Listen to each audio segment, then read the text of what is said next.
ମୋ ନାଁ ନିରଞ୍ଜନ ବାଗ, ଅଲ୍ ଓଡ଼ିଶା ସମବାୟ ସମିତି କର୍ମଚାରୀ ସଂଘର ଭାଇସ୍ ପ୍ରେସିଡେଣ୍ଟ, କଳାହାଣ୍ଡି ଜିଲ୍ଲା କର୍ମଚାରୀ ସଂଘର ଭାଇସ୍ ପ୍ରେସିଡେଣ୍ଟ।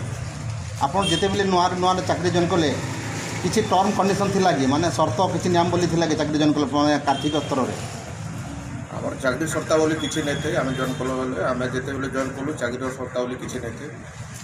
ବିଗତ 10-15 ବର୍ଷ ତଳେ ଚାକିରି ସର୍ତ୍ତାବଳୀ ହେଇକରି ଆମର କର୍ମଚାରୀମାନଙ୍କ ପାଇଁ ସରକାର ଗୋଟେ ବ୍ୟବସ୍ଥା କଲେ। ଆଉ ଏବେ ସେ ସର୍ତ୍ତାବଳୀ ହିସାବରେ ଆମେ ସବୁ କର୍ମଚାରୀ କାର୍ଯ୍ୟରତ ଅଛୁ। ରେଜିଷ୍ଟର ଭୁବନେଶ୍ୱର ଚିଠି ଅନୁସାରେ ଏ ଗ୍ରେଡ୍ ଅନୁସାରେ ସମସ୍ତଙ୍କୁ ସପ୍ତମ ବେତନ ପଇସା ଦିଆଯିବ ବୋଲିକରି ଲେଖା ଅଛି। ଆପଣ କଳାହାଣ୍ଡି ବାଲା ଏସବୁ କଳାହାଣ୍ଡି ନୂଆପଡ଼ା ବାଲା ଏ ଗ୍ରେଡ୍ରେ ଆସୁଛନ୍ତି କି? ଆମେ ଆମ କର୍ମଚାରୀ ସଂଘ ଗତ ମାର୍ଚ୍ଚ ମାସରେ ଆମେ ଆମର ସପ୍ତମ ବେତନ କମିଶନ ସମସ୍ତ କର୍ମଚାରୀର କେଡ଼ର ହେବା ପାଇଁ ଆଉ ଡିଏ 230% ହେବା ପାଇଁ ଆମେ ଦାବି କରିଥିଲୁ।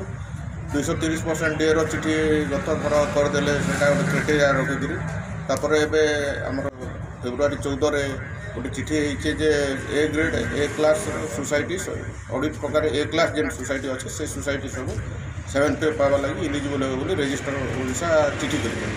ମୋ ନାଁ ଶ୍ରୀ ପୂର୍ଣ୍ଣଚନ୍ଦ୍ର ଭୋଇ, ଗୋଆପଦର ପ୍ୟାକ୍ସ ମୁଖ୍ୟ କାର୍ଯ୍ୟନିର୍ବାହୀ, ଭବାନୀପାଟଣା ସାର୍କିଲ୍ ଅନ୍ତର୍ଗତ। ତଥା ଗତ ବର୍ଷ ଆମେ ମାର୍ଚ୍ଚ ମାସରେ ଗୋଟେ କାର୍ଯ୍ୟବନ୍ଦ ଆନ୍ଦୋଳନ ଡାକରା ଦେଇଥିଲୁ। ସେଥିରେ ପ୍ରାୟ 15 ଦିନ ଖଣ୍ଡେ ଆମେ କାର୍ଯ୍ୟବନ୍ଦ ଆନ୍ଦୋଳନ କରିଥିଲୁ 230 ଡିଏ ପାଇଁ, 7th ପେ ପାଇଁ ଆଉ ସମିତିର ସମସ୍ତ ବର୍ଗର କର୍ମଚାରୀମାନଙ୍କୁ କେଡ଼ରଭୁକ୍ତ କରିବା ପାଇଁ। କିନ୍ତୁ ତହିଁ ମଧ୍ୟରେ ଗୋଟେ ମାତ୍ର ଚିଠି ବାହାର କଲେ ଯେଉଁଟାକି 230 ଡିଏର। ସେ 230 ଡିଏ ଭିତରେ ବି ଅନେକ ଗୁଡ଼ିଏ କ୍ରାଇଟେରିଆ ରହିଯାଇଥିଲା ଯେଉଁଟାକି ସମିତିର ସମସ୍ତ କର୍ମଚାରୀମାନେ ପାଇନଥିଲେ, ଯାହା ଭିତରେ କି ମାତ୍ର 100%ରୁ 5% କର୍ମଚାରୀ ପାଇଥିଲେ ଏବଂ 95% ସେଥିରୁ ବଞ୍ଚିତ ହୋଇଥିଲେ। ସପ୍ତମ କାରଣ ହେଉଛି ସାର୍ ସେଇଟା ବି ଗୋଟେ କ୍ରାଇଟେରିଆ ରହିଯାଇଛି ଯେଉଁଟାକି ଫେବୃଆରୀ 14ରେ ଆମ ରେଜିଷ୍ଟ୍ରାର ସାର୍ ଯେଉଁ ପତ୍ର ମାଧ୍ୟମରେ ଲେଖିଛନ୍ତି ଯେଉଁଟାକି ଏ କ୍ଲାସ୍ ସୋସାଇଟି ନେଇପାରିବେ ବୋଲିକରି। ଯେଉଁ ଏ କ୍ଲାସ୍ ସୋସାଇଟିରେ ଯାଉଛି କହିବାକୁ ଗଲେ ଓଡ଼ିଶାର କୌଣସି ସୋସାଇଟି ଏ କ୍ଲାସ୍ର ବର୍ଗର ନୁହେଁ ଏବଂ ପାଇବା ପାଇଁ ମଧ୍ୟ ଅନିବାର୍ଯ୍ୟ। ସାର୍ ଆମେ ମାର୍ଚ୍ଚ ମାସ ପ୍ରଥମ ପହିଲା ସପ୍ତାହରୁ ହିଁ କାର୍ଯ୍ୟବନ୍ଦ ଆନ୍ଦୋଳନ ଡାକରା ଦେବ ଏବଂ ଅନେକ ପ୍ରକାର ଚାଷୀମାନଙ୍କ ଅସୁବିଧା ବି ମଧ୍ୟ ହୋଇପାରେ। ଯଦି ଚାଷୀମାନଙ୍କୁ କୌଣସି ଅସୁବିଧା ହୁଏ ସେଥିରେ ସରକାର ହିଁ ଦାୟୀ ରହିବେ।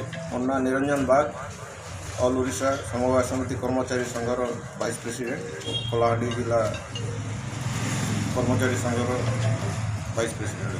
ଆମେ ଯେତେବେଳେ ଜଏନ୍ କଲୁ ଚାକିରିର ସର୍ତ୍ତାବଳୀ କିଛି ନାଇଁ ଥାଏ। ବିଗତ 10-15 ବର୍ଷ ତଳେ ଚାକିରି ସର୍ତ୍ତାବଳୀ ହେଇକରି ଆମର କର୍ମଚାରୀମାନଙ୍କ ପାଇଁ ସରକାର ଗୋଟେ ବ୍ୟବସ୍ଥା କଲେ। ଆଉ ଏବେ ସେ ସର୍ତ୍ତାବଳୀ ହିସାବରେ ଆମେ ସବୁ କର୍ମଚାରୀ କାର୍ଯ୍ୟରତ ଅଛୁ। ରେଜିଷ୍ଟର ଭୁବନେଶ୍ୱର ଚିଠି ଅନୁସାରେ ଏ ଗ୍ରେଡ୍ ଅନୁସାରେ ସମସ୍ତଙ୍କୁ ସପ୍ତମ ବେତନ ପଇସା ଦିଆଯିବ ବୋଲିକରି ଲେଖା ଅଛି।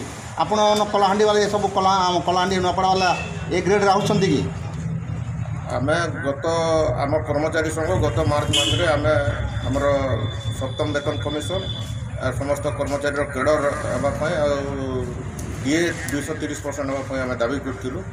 230% ଡିଏର ଚିଠି ଗତ ଥର କରିଦେଲେ ସେଇଟା ଗୋଟେ କ୍ରାଇଟେରିଆ ରଖିକିରି ତାପରେ ଏବେ ଆମର ଫେବୃଆରୀ 14ରେ ଗୋଟେ ଚିଠି ହେଇଛି ଯେ ଏ ଗ୍ରେଡ୍ ଏ କ୍ଲାସ୍ ସୋସାଇଟି ଅଡ଼ିଟ୍ ପ୍ରକାର ଏ କ୍ଲାସ୍ ଯେନ୍ ସୋସାଇଟି ଅଛି ସେ ସୋସାଇଟି ସବୁ 7 ପେ ପାଇବା ଲାଗି ଇଲିଜିବଲ୍ ହେବେ ବୋଲି ରେଜିଷ୍ଟର ଓଡ଼ିଶା ଚିଠି କରିଛନ୍ତି।